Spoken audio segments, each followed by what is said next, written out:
Wasting the time to write the question hair.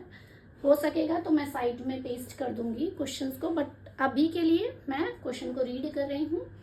So start with the first question, page number 68, revise, reflect and refine में first question क्या कह रहा है, my father went to a shop from home, यानी कि मेरे father क्या है, इसको हम डायग्राम से बनाते रहेंगे ताकि आपको कंफ्यूजन ना हो, ठीक है।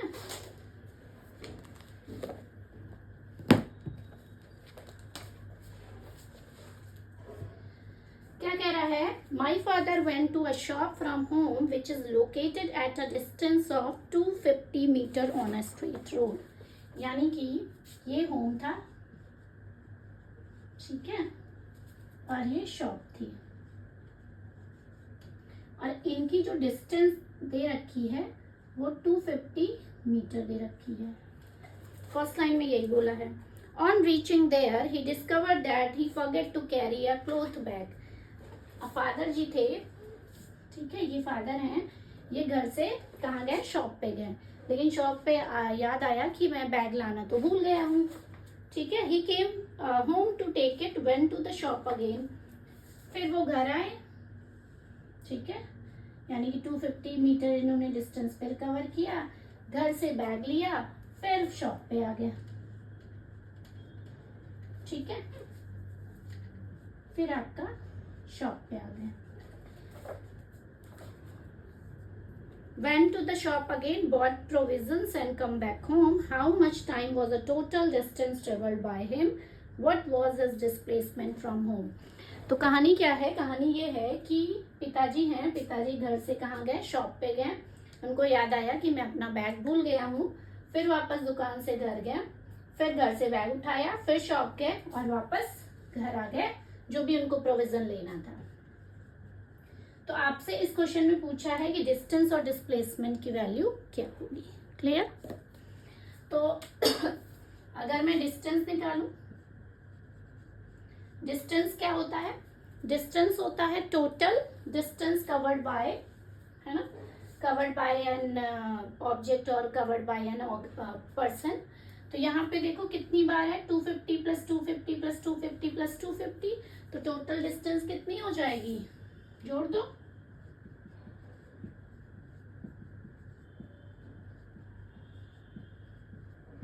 कितनी हो गई, 1000 मीटर। वही डिस्प्लेसमेंट, डिस्प्लेसमेंट क्या कहता है, डिस्प्लेसमेंट कहता है मैं इनिशियल पोजीशन देखूंगा और फाइनल पोजीशन देखूंगा। तो भाई उसने जो घर से ही स्टार्ट किया था, लास्ट में घर में ही आया, तो डिस्प्लेसमेंट क्या हो जाएगा, 0 मीटर। लेकिन हमें पता है डिस्प्लेसमेंट जो होती है हमारी वेक्टर क्वांटिटी होती है। अगर मैं इसको डायरेक्शन वाइज करूं तो क्या होगा, देखो 250 पॉजिटिव गया, फिर 250 नेगेटिव आ गया, है ना। जब हम राइट में जाते हैं तो पॉजिटिव होता है, लेफ्ट में जाते हैं तो नेगेटिव होता है, फिर पॉजिटिव हुआ, फिर नेगेटिव हो गया, तो देखो ये 0 हो गया पूरा, इससे ये कट गया, इससे ये कट गया, तो 0 आ गई। तो डिस्प्लेसमेंट आप सीधे सीधे आपको दिख रहा है, फाइनल उसकी पोजीशन और इनिशियल पोजीशन कहाँ पे थी, तो घर पे थी, यहीं से शुरू किया था, वापस यहीं पे आया, 0 लिख सकते हैं। लेकिन मैथमेटिकली अगर आ गया तो आपको ये इस टाइप से डायरेक्शन शो करके प्लस माइनस में शो करना है, क्योंकि हमारी डिस्प्लेसमेंट वेक्टर क्वांटिटी होती है, clear. Now we are moving to the second question. Second question क्या कह रहा है, सेकेंड क्वेश्चन करते हैं अब इसका। सेकेंड क्वेश्चन क्या कह रहा है, student runs from the ground floor to the 4th floor of a school building to collect a book and then comes down to their classroom on the 2nd floor. If the height of each floor is 3 meter, find the total vertical distance traveled and their displacement from the starting point. तो क्या कह रहा है कि student जो है run करता है ग्राउंड फ्लोर से 4th फ्लोर। तो मान लो ये ग्राउंड हो गया, फर्स्ट हो गया, सेकेंड हो गया, थर्ड हो गया, और ये 4th फ्लोर हो गया, ठीक है। और ईच फ्लोर की जो डिस्टेंस बोली है वो 3 मीटर बोली है, यानी कि ये 3 मीटर हो गई, ग्राउंड से फर्स्ट फ्लोर 3 मीटर, फिर फर्स्ट से 3, सेकेंड फ्लोर, फिर थर्ड से 4, 3 मीटर की डिस्टेंस हो गई, यानी कि टोटल डिस्टेंस कितनी हो गई, 12 मीटर। यही कहानी है। फिर क्या कह रहा है कि वो बुक कलेक्ट करता है 4th फ्लोर से and then comes down to their classroom on the second floor. Second floor में उसका क्लासरूम है भाई, यहाँ पे आना है उसको, ठीक है। उसने ग्राउंड फ्लोर से गया ऊपर 12 मीटर, फिर उसके बाद ये नीचे आ रहा है और सेकेंड फ्लोर में, यानी कि इसने डिस्टेंस कितनी कवर की, 6 मीटर। तो आपसे पूछा क्या है, टोटल वर्टिकल डिस्टेंस पूछी है। तो टोटल वर्टिकल डिस्टेंस कितनी हो जाएगी, सिंपल है, जितना भी उसने मूवमेंट किया है, 12 मीटर ऊपर गया और 6 मीटर नीचे आया। इसमें डायरेक्शन से लेना देना नहीं होता है डिस्टेंस में, तो टोटल हो जाएगा 18 मीटर। सेकेंड पार्ट में क्या पूछा है, their displacement from the starting point. Starting point ground floor से था और हम फाइनल पोजीशन देखते हैं उसकी।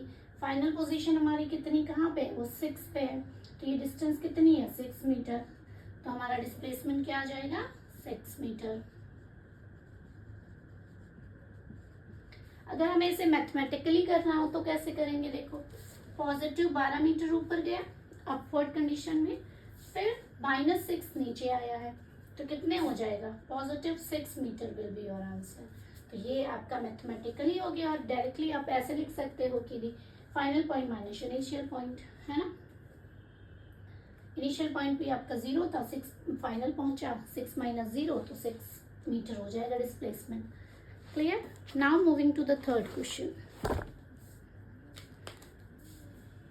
Girl is riding her scooter and finds that its speedometer reading is constant.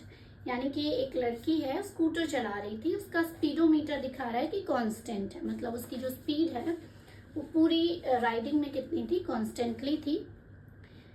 Is it possible for her scooter to be accelerating and if so how? तो यहाँ पे कह रहा है क्या पॉसिबल है कि वो एसेलरेशन शो करेगा। एक चीज ध्यान रखना, जो एसेलरेशन होती है वो 2 चीजों पर डिपेंड करती है, उसकी वेलोसिटी पे और उसकी डायरेक्शन पे, ठीक है। फॉर एग्जांपल अगर मैं ले लूं, ये एक गाड़ी है, ठीक है, ये मूव कर रही है 4 kilometre per our, 40 kilometre per hour की स्पीड से कर रही है, ठीक है, और सेम डायरेक्शन में कर रही है, ठीक। सेकंड में थोड़ी देर बाद हम गाड़ी की स्पीड देखते हैं, 40 किलोमीटर है, 60 हो गई, 60 किलोमीटर पर आवर हो गई, और अभी भी डायरेक्शन सेम स्ट्रेट रोड है, ठीक है। फिर हम थोड़ी देर बाद और देखते हैं, गाड़ी की स्पीड 60 किलोमीटर पर आवर थी और डायरेक्शन हमारी चेंज हो गई, ऐसे हो गई डायरेक्शन, ठीक है। दूसरी कंडीशन में हम क्या देखेंगे, 60 किलोमीटर पर आवर की स्पीड में था और सीधे ही चल रही थी। फिफ्थ कंडीशन में हम क्या देख रहे हैं, ये 70 किलोमीटर पर आवर हो गई और डायरेक्शन इसकी क्या है, डायरेक्शन इसकी ऐसे हो गई, टर्न हो गई। तो इन चारों पांचों कंडीशन में देखो क्या हो रही, पहली कंडीशन में गाड़ी 40 किलोमीटर स्पीड से चल रही थी, तो ये तो हमने ऑब्जर्व किया, फर्स्ट कंडीशन थी कि हमने यहाँ से गाड़ी चलना स्टार्ट किया। सेकेंड में क्या हुआ, उसने गाड़ी की स्पीड बढ़ाई है, 60 किलोमीटर कर दी है, तो एसेलरेशन होगा क्योंकि वेलोसिटी उसकी बढ़ी है, तो यहाँ पे एसेलरेशन बिल्कुल होगा। सेकेंड कंडीशन में क्या हुई, स्पीड तो कांस्टेंट है लेकिन उसने डायरेक्शन चेंज कर दी है, तो भी एसेलरेशन होगा। क्लियर? तो एसेलरेशन वेलोसिटी के साथ साथ उसकी डायरेक्शन पे भी डिपेंड करती है। थर्ड कंडीशन में क्या है, 60 किलोमीटर की स्पीड से गाड़ी चल रही है अभी भी, लेकिन स्पीड उसकी सीधी है, यानी कि ये कंडीशन सेम हो गई है, तो यहाँ पे एसेलरेशन 0 होगा, ठीक है। यहाँ पे एसेलरेशन क्या हो जाएगा, एसेलरेशन नहीं होगा क्योंकि गाड़ी 60 किलोमीटर पर आवर थी और सेम स्पीड से चल रही है, सेम डायरेक्शन में चल रही है। यहाँ पे स्पीड बढ़ गई, डायरेक्शन भी चेंज हो गई, तो एसेलरेशन होगा। तो ये समझाना था सिर्फ कि जो एसेलरेशन है वो वेलोसिटी और डायरेक्शन दोनों पे डिपेंड करता है। तो इसका आंसर अब हम देख लेते हैं क्या होगा।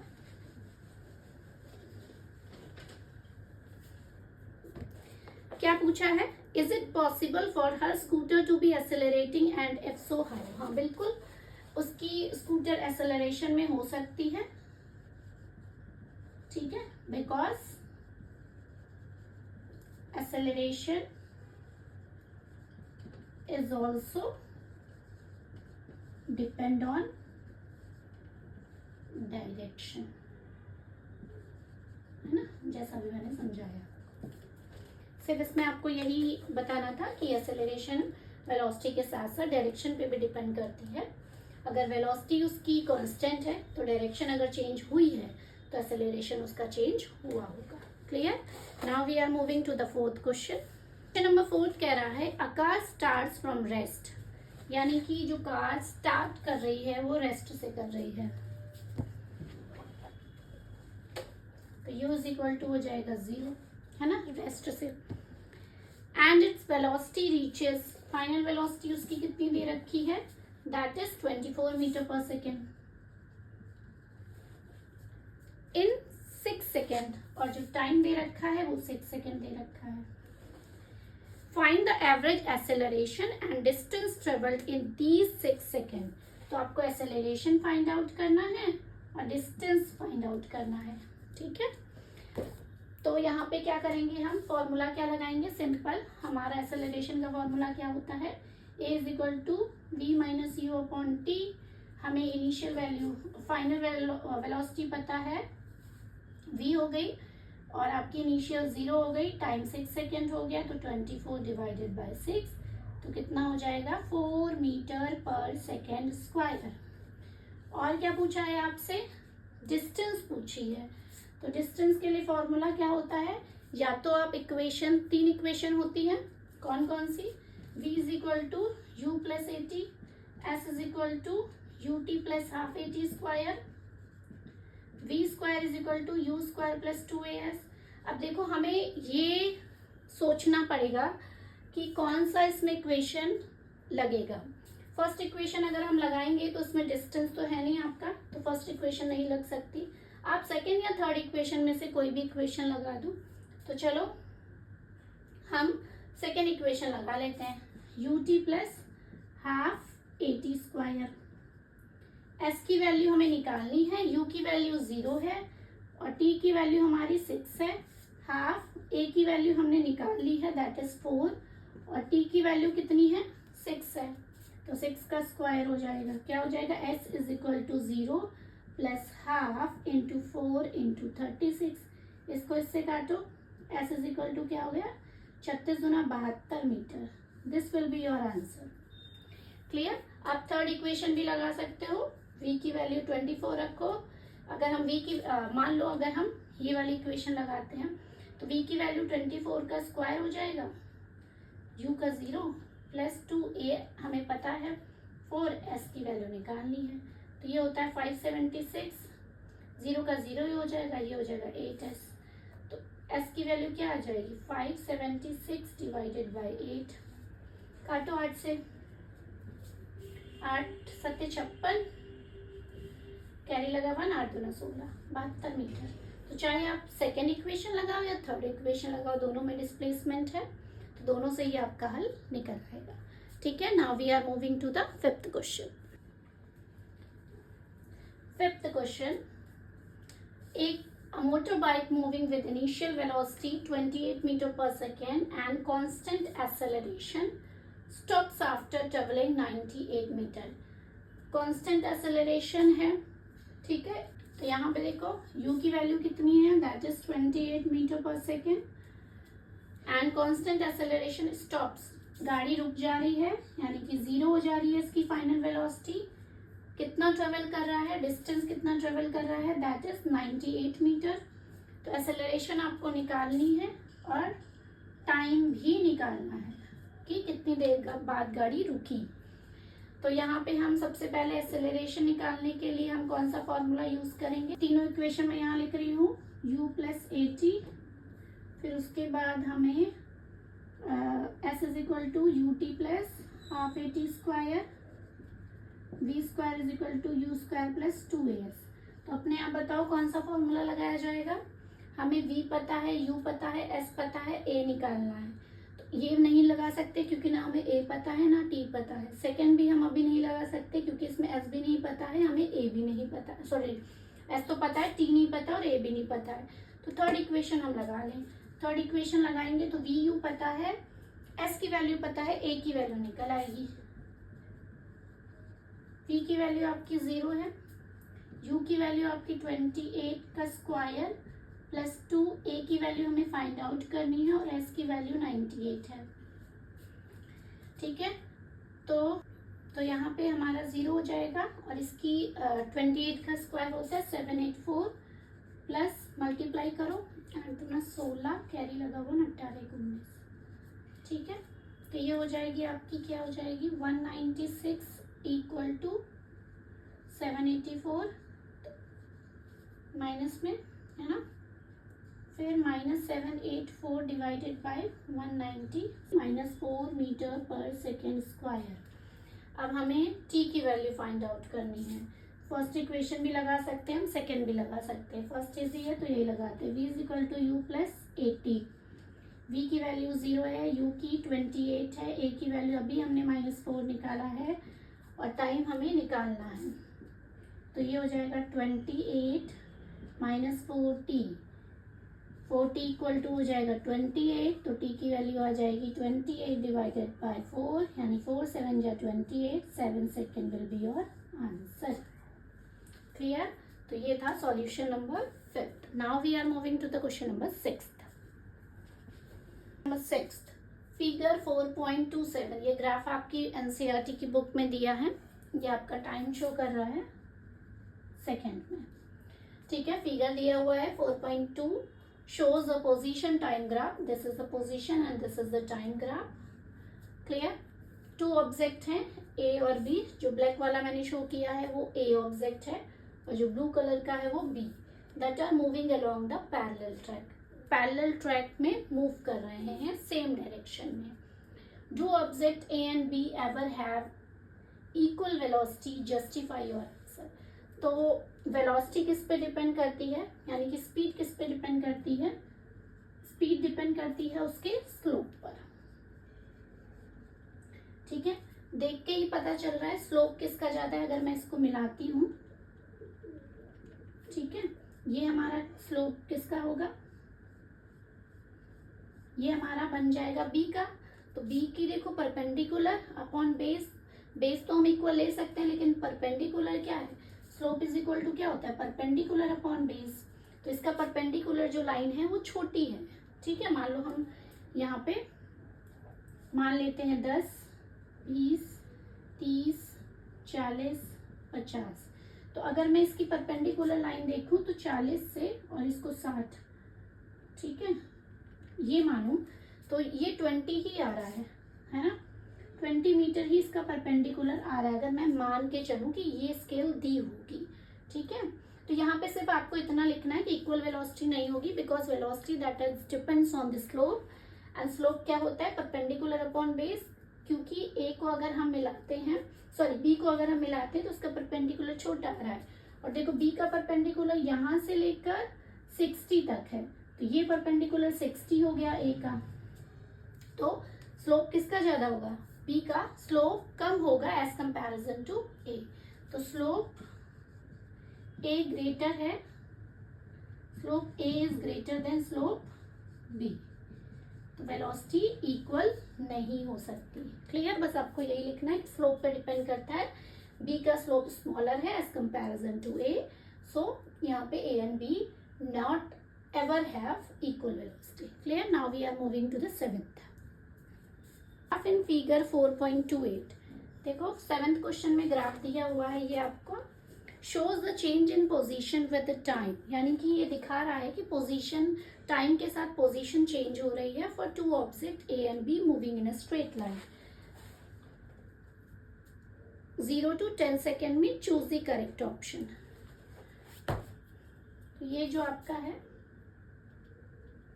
This will B 10 second. तो इसमें आपको ऑप्शन चूज करना है। पहला लिखा है the average velocity of both over the 10 second time interval is equal since they have the same initial and final point. The average speed of both over the 10 second time interval are equal since both cover equal distance in equal time. Since average speed of A over the 10 second time interval is lower than the B since it covers a shorter distance than B, The average speed of A over the 10-second time interval is greater than the speed of B since B's speed is lower than A's in some segment. सबसे पहले तो हम graph को ही समझते हैं. तो यहाँ पे 0 हो गया, 1 2 3 4 5 6 7 8 9 10. यहाँ पे हम एज्यूम कर लेते हैं 10 20 30 40 50 60 70 80 90. लास्ट में हम देख लेते हैं, दिस विल बी द 100. ये मीटर में होती है पोजीशन. क्लियर? देखो यहाँ पे क्या है, अगर मैं ए को ऑब्जर्व करूँ तो ए तो कांस्टेंट स्पीड से बढ़ रहा है, क्योंकि हमें ये ग्राफ किसका होता है, कांस्टेंट वेलोसिटी का. तो यहाँ पे तो स्पीड इसकी कैसी है, ए की कांस्टेंट वेलोसिटी है. ठीक है, same speed, rate of speed से बढ़ रहा है. लेकिन अगर हम बी को ऑब्जर्व करें तो बी देखो 30 सेकेंड में कितनी डिस्टेंस कवर की है, इसने 30 मीटर कवर की है 5 सेकेंड में, है ना.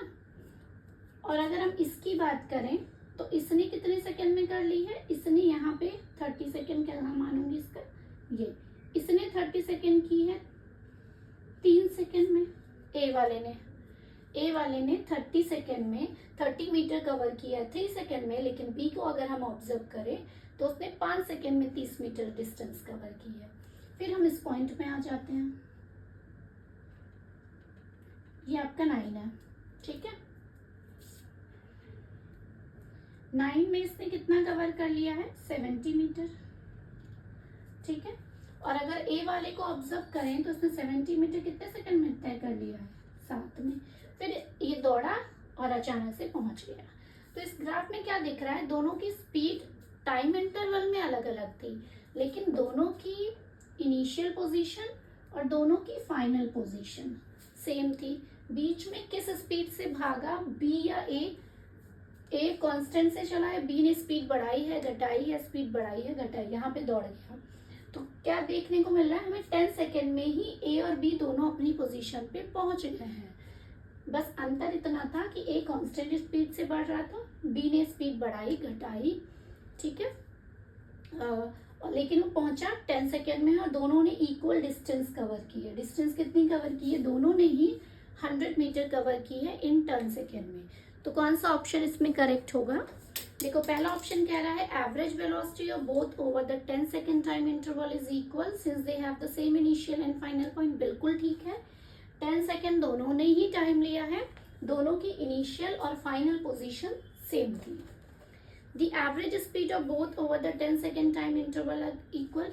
हाँ बिल्कुल, एवरेज स्पीड अगर हम देखेंगे तो दोनों की सेम होगी, तभी सेम इंटरवल ऑफ टाइम पे पहुंचे हैं ये. ठीक है, तो थर्ड और फोर्थ ऑप्शन तो नहीं होगा. मोस्ट अप्रोप्रिएट आंसर इसका फर्स्ट है. ठीक है, first will be the right answer. Now we are moving to the 8th question.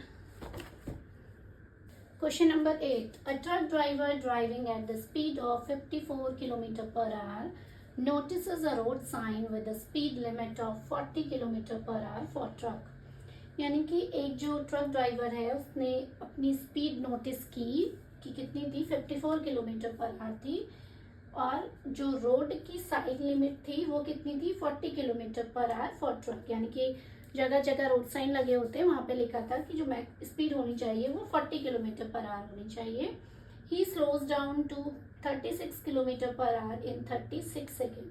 36 second में उसने अपनी गाड़ी की स्पीड कम कर ली, 36 किलोमीटर पर आवर की स्पीड से चलाने लगा. What was the distance traveled by him during his time? Assume the acceleration to be constant while slowing time. Initial speed थी वो कितनी थी, that is 54 kilometre per our. और हमें इसको SI यूनिट में चेंज करना है तो 5/18 से हमें मल्टीप्लाई करना पड़ेगा. 18 तिया होता है 54, 15 मीटर पर सेकेंड हो जाएगी. ठीक है, V ये आपका साइन लिमिट में लिखा था कि 40 किलोमीटर पर आवर है. जब उसने देखा कि 40 किलोमीटर पर आवर होनी चाहिए, उसने गाड़ी की स्पीड को स्लो डाउन करके कितना कर लिया, तो हमारी फाइनल वेलोसिटी कितनी है, 36 किलोमीटर पर आवर. यानी कि 36 इंटू 5/18 2 आ जाएगा 10 मीटर पर सेकेंड. टाइम कितना दे रखा है, 36 सेकेंड दे रखा है. आपको डिस्टेंस भी निकालना है और एक्सेलरेशन भी निकालना है। ठीक है, तो सबसे पहले हम एक्सेलरेशन फॉर्मूले से, एक्सेलरेशन का formula v minus u upon T. v की वैल्यू कितनी दे रखी है, 10 दे रखी है। v की वैल्यू कितनी दे रखी है, 15 दे रखी है। t की वैल्यू 36 निकाल लो, माइनस 5 अपॉन 36, ये आ गया मीटर पर सेकेंड स्क्वायर। हमें टाइम भी निकालना है, हाँ सॉरी डिस्टेंस निकालना है। डिस्टेंस का फॉर्मूला क्या होता है, v square is equal to u square plus 2s। चाहे आप सेकेंड फॉर्मूले से निकालो या थर्ड फॉर्मूले से, तो आई एम यूजिंग थर्ड। ठीक है, v की वैल्यू कितनी है आपकी, v की वैल्यू है 10 मीटर, 10 का स्क्वायर, u की वैल्यू 15 है, प्लस 2, a की वैल्यू आई है हमारी माइनस 5 अपॉन 36, ऐसा हमें निकालना है। तो ये हो जाएगा 100 इक्वल टू 225, फिर माइनस 10 अपॉन 36s। ठीक है, फिर इसको हम इधर लाएंगे तो ये जाएगी 100 minus 225 equal to minus 10 upon 36s। ठीक है, ये आ जाएगा माइनस का 125 equal to minus 10 upon 36s। Minus से माइनस कैंसिल आउट हो गया। s की वैल्यू क्या आ गई, 125 इंटू 36 अपॉन 10। क्लियर, 5 से काटो, 5 से काटोगे 25 आ जाएगा, 5 दूना 10 आ जाएगा। इसको काटो, 18 आ गया, गुणा कर लो, 25 अट्ठे 200, 0 कैरी लगा 20 है ना, 200 0 कैरी लगा 2, 25 एकम 25 और 4 45। ठीक है, 25 और 20 को जोड़ेंगे 45 आएगा। तो 450 मीटर आपका डिस्प्लेसमेंट आ जाएगा। तो आज के लिए बस इतना ही, बाकी के क्वेश्चंस को हम कल देखेंगे। वीडियो अच्छी लगे तो वीडियो को लाइक शेयर एंड चैनल को सब्सक्राइब करना ना भूलें। Thank you.